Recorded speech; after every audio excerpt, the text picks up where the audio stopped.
Hello, আসসালামু আলাইকুম viewers, সবাইকে স্বাগতম চ্যানেলে। আজকে আমরা পড়ব দীক্ষা। এটা হচ্ছে আমাদের ক্লাস 7 এর আনন্দ পাঠের একটা গল্প, যেটা লিখেছেন মোহাম্মদ নাসির আলী। তো তার লেখা দীক্ষা আজকে পড়ব। এটার আমি 3টা পার্ট বানাবো, 3টা পার্ট বানিয়ে আস্তে আস্তে বুঝিয়ে দিব, যাতে তোমাদেরও বুঝতে সুবিধা হয়। আর যদি আমার বোঝানোর মধ্যে এমন কোনো বিষয় থাকে যেটা তোমরা বুঝতে পারো না, সেটা অবশ্যই অবশ্যই আমাকে কমেন্ট বক্সে জানাবা। আমি সেটা আরেকটা ভিডিওর মাধ্যমে বুঝিয়ে দিব। আর যারা যারা চ্যানেলে নিউ, অবশ্যই সাবস্ক্রাইব করে ফেলো, বেল বাটনে ক্লিক করে ফেলো আমার চ্যানেল নোটিফিকেশন পাওয়ার জন্য। আর অবশ্যই অবশ্যই যদি ভিডিওটি ভালো লাগে লাইক করে দিও। চলো শুরু করি। এখানে দেখো বলছে প্রথমে যে স্কুলে বরাবর বাংলা পড়ান সত্যবাবু। তারপরে লেখা সত্যিনাথ বোস। এখন দেখো এখানে বলতেছে যে একজনের কথা বলা হচ্ছে, তো এখানে সবাই তাকে সতুবাবু বলে ডাকে, সতুবাবু বলে ডাকে, কিন্তু তার ভালো নাম হচ্ছে সতীনাথ বোস। এটা আমাদের একটু মনে রাখতে হবে। তিনি সেদিন গড়হাজির, গড়হাজির মানে হচ্ছে অনুপস্থিত, হ্যাঁ, অ্যাবসেন্ট। হেডমাস্টার মশাই তাই মৌলভী সাহেবকে ডেকে বললেন, সতুবাবু আজ আসেননি দেখছি। 4th ক্লাসে আজকে বাংলা পিরিয়ডটা আপনি কোন রকমে চালিয়ে দিন গে, কেমন? এখন এখানে একটা জিনিস জানতে হবে, সেটা হচ্ছে দেখো, হেড মশাই মানে তো আমরা হেড মশাই তো বুঝি, প্রিন্সিপালের কথা বলতেছে, মানে যে স্কুলের হেড আর কি। আর বলতেছে মৌলভী, মৌলভী মানে হচ্ছে ইসলাম বিষয়ে পণ্ডিত যিনি, হ্যাঁ, ইসলাম বিষয়ে জ্ঞান ইগর জানা, আর হচ্ছে পণ্ডিত, হ্যাঁ, ইসলাম বিষয়ে পণ্ডিত যিনি, তাকে মৌলভী বলা হচ্ছে। মৌলভী সাহেবকে ডাকলেন হেডমাস্টার। ডাকার পরে কি বললো যে সতুবাবু তো আজকে অ্যাবসেন্ট, অর্থাৎ সে তো আসেনি, তাহলে আপনি 4th ক্লাস, এখন তোমরা মনে করতে পারো 4th ক্লাস মানে মনে ক্লাস 4, ক্লাস 4 এর কথা বলতেছে, আসলে না। সেই কালে অর্থাৎ আগে কি বলা হতো, 4th ক্লাসকে আমাদের এই বর্তমানে 7ম শ্রেণী হিসেবে বিবেচনা করা হতো। তারপরে বলছে কোন রকমে চালিয়ে দিন গে। তারপরে জি আচ্ছা বলে মৌলভী সাহেব রাজি হয়ে গেলেন। রাজি হলেন সত্যি, কিন্তু মনে মনে প্রমাদ প্রমাদ শুনলেন। তারপরে হচ্ছে একে তো পড়াতে হবে বাংলা, তাও আবার 4th ক্লাসে, অর্থাৎ দুষ্ট শিরোমণি লেবুদের ক্লাসে। হ্যাঁ, মানে খুব দুষ্ট প্রকৃতির, সেটা বলতেছে। মৌলভী সাহেব সরল গোবেচারী গাছের লোক, মানে সরল সহজ মানুষ, ধর্মপ্রাণ। এই নিরীহ লোকটিকে স্কুলের শিক্ষক ছাত্র প্রায় সবাই ভক্তি শ্রদ্ধার চোখে দেখতো, তাছাড়া একটু ভয়ও করত। ভয়ের কারণ, স্বয়ং হেডমাস্টার মশাইও মৌলভী সাহেবকে সমীহ করে চলতেন। অনেক অনেক কাজেই তিনি মৌলভী সাহেবের পরামর্শ নিতেন। হ্যাঁ, মানে মৌলভী সাহেব হচ্ছে জ্ঞান প্রাণ, মানে ধর্মপ্রাণ মানুষ। সে একটু সহজ সরল প্রকৃতির ছিল। এছাড়াও তাকে স্কুলের শিক্ষক ছাত্র সবাই খুব ভক্তি শ্রদ্ধার সাথে দেখতো। এছাড়াও হেডমাস্টার বিভিন্ন ধরনের পরামর্শ তার কাছ থেকে নিত। আসো এবার সেকেন্ড পৃষ্ঠায় যাই। সেকেন্ড পৃষ্ঠা প্রথমে দেখো বলছে যে কিন্তু কিন্তু মৌলভী সাহেব নিজে মনে মনে ভয় করতেন লেবুকে। হ্যাঁ, একজন মানুষের কথা বলা হচ্ছে, তার নাম লেবু। তো 4th ক্লাসে ফার্সি পড়াতে গিয়ে লেবুর নিত্য নতুন উৎপাত, মানে হচ্ছে উপদ্রব, উপদ্রব জ্বালায় তিনি অস্থির থাকেন। মানে লেবু খুব শয়তানি করতো, দুষ্টুমি করতো। তো সেই যন্ত্রণায় আর কি সেই মৌলভী সাহেব অস্থির থাকতো। তার উপর আজ আবার পড়াতে হবে বাংলা। তারপরে গোলমাল এড়ানোর জন্য তিনি তাই ক্লাসে ঢুকেই এক বুদ্ধি আটলেন।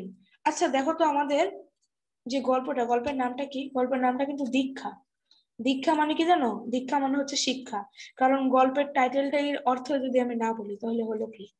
তো টাইটেলের নাম হচ্ছে দীক্ষা, দীক্ষা মানে হচ্ছে শিক্ষা। হ্যাঁ, এবার আসি।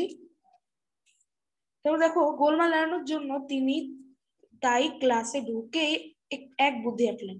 মানে ঝামেলা এড়ানোর জন্য একটা বুদ্ধি বুদ্ধি সে কল্পনা করলো। বললেন, আজকে ক্লাসে সংক্ষিপ্ত একটি রচনায় লিখতে দিচ্ছি তোমাদের। মনে করো 500 করে টাকা দিলাম তোমাদের সবাইকে। সেই টাকা দিয়ে কে কি করবে লিখে দেখাও। কোন রকমে গোলমাল করবে না। ওই যে বলেন, টিচাররা বলেন কেউ নয়েজ করবে না, কেউ শব্দ করবে না, কেউ ফাইজলামি করবে না, সবাইকে যেটা লিখতে বলা হচ্ছে লিখুন, সেরকম আর কি একটা অবস্থা।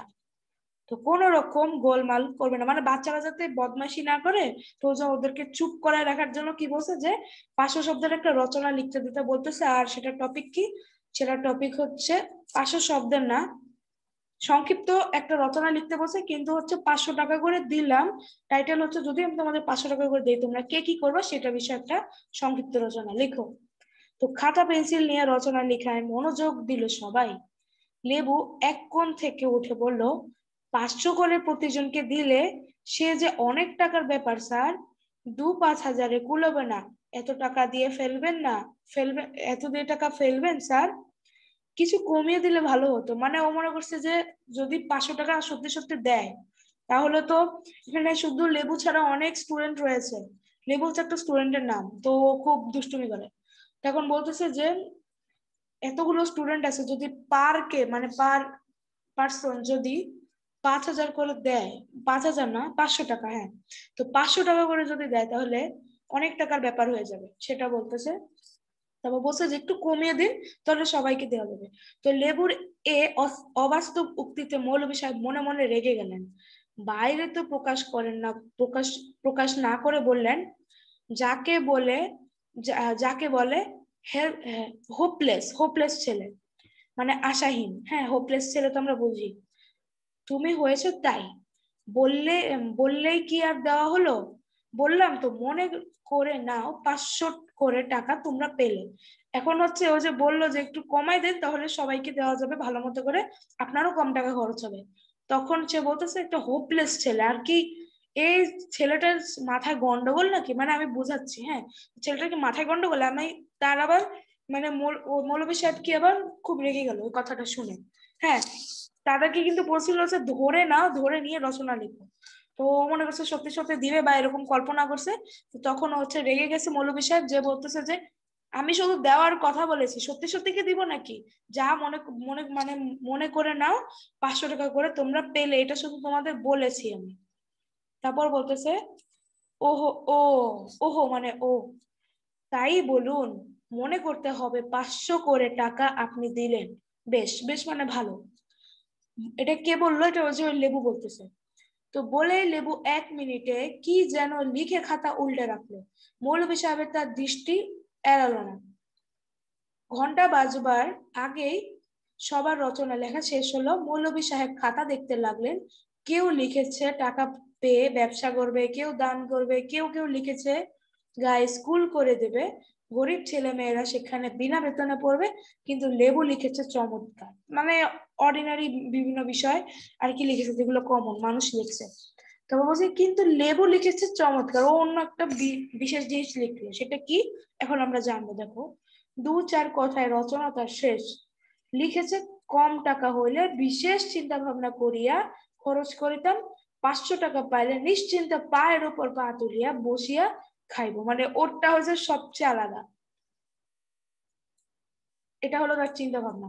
তো এবার আর মৌলভী সাহেব রাগ চেপে রাখতে পারলেন না, তার আরো রাগ হয়ে গেল। তখন আর মনে মনে চেপে রাখতে পারে নাই, আগের বার যেমন মনে চেপে রাখছে এবার তার পারেই নাই। তো লেবুর কান কেটে দিয়ে বললেন, তো কান মোলানি ওর কি ওরকম, তো খাওয়াচ্ছি তোমাকে পায়ের উপর পা তুলে, এসব কি লিখেছো, হোপলেস কাহাকা। কাহাকা মানে হচ্ছে কোথাকার, আমরা বলি না বেয়াদব কোথাকার, শয়তান কোথাকার, তো এটাকে বলতেছে হোপলেস কাহাকা মানে হোপলেস কোথাকার। বলেই পিঠের উপর 2 ঘা বসাতে বসাতে যাবেন, এমন সময় দফতরি এলো একটা নোটিশ নিয়ে। হেডমাস্টারের নোটিশ, টিফিনের ঘন্টা শুরু হলে 5 মিনিটের জন্য সবাইকে হাজির হতে হবে কমন রুমে।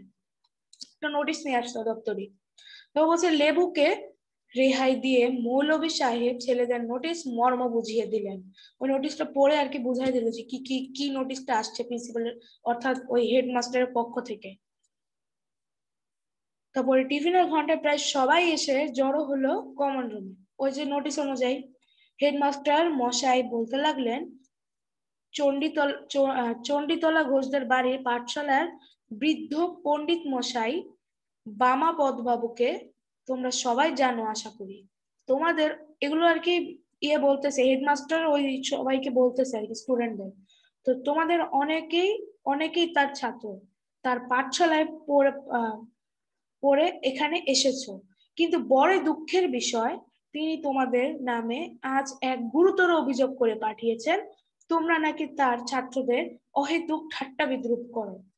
তার নমুনাও তিনি পাঠিয়েছেন। পাঠশালার দেয়ালে কে যেন ছাত্রদের নামে খড়ি দিয়ে লিখে রেখেছে, বামা পণ্ডিতের পাঠশালা, বিদ্যে হয় না কাঁচকলা, দু হাতে দুই কলম দিয়ে বসিয়ে রাখে গাছতলা।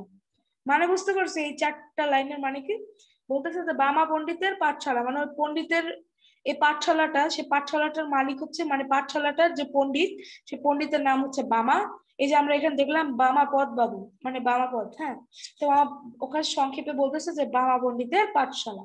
তারপর বলছে বিদ্যে হয় না কাঁচকলা, মানে কাঁচকলা বলি না আমরা, যে বিদ্যে হয় না মানে পড়াশোনার নামে কিচ্ছু হয় না ওই জায়গায়। বামার পাঠশালায় এরকম পড়াশোনা বলতে কিচ্ছু হয় না। তবে বলছে দু হাতে দুই কলম দিয়ে বসিয়ে রাখে গাছতলায়, মানে 2 হাতে 2টা কলম দিয়ে পড়াশোনা কিচ্ছু হয় না, পড়াশোনা নামে ঠন ঠন। শুধুমাত্র কি করে, হাতে হচ্ছে 2টো কলম নিয়ে গাছতলায় বসা রেখেছে। এটাই মানে এই 4 লাইনের অর্থ হচ্ছে এটা। তো আজকে আমাদের ফার্স্ট পার্টে এতটুকু ছিল। আমাদের ফার্স্ট পার্টে আজকে এতটুকু ছিল। তো সেকেন্ড পার্ট যদি তোমার ফার্স্ট পার্টে যদি ভালো লাগে তোমরা কমেন্টে জানতে পারো যে সেকেন্ড পার্টটাও দিয়ে দাও। আর সেকেন্ড পার্টটা আমি দিয়ে দিব, সেকেন্ড পার্টটা দিয়ে দেওয়ার পর ওটার লিঙ্ক আমি ফার্স্ট পার্টে দিয়ে দিব। তো অবশ্যই অবশ্যই দেখে নিও। আর চ্যানেলটি সাবস্ক্রাইব করে ফেলো, বেল বাটনে ক্লিক করে ফেলো। আর যদি ভিডিওটি ভালো লাগে লাইক করে দিও। তো আজকে আমরা এখানে বিরতি নিচ্ছি। আসসালামু আলাইকুম।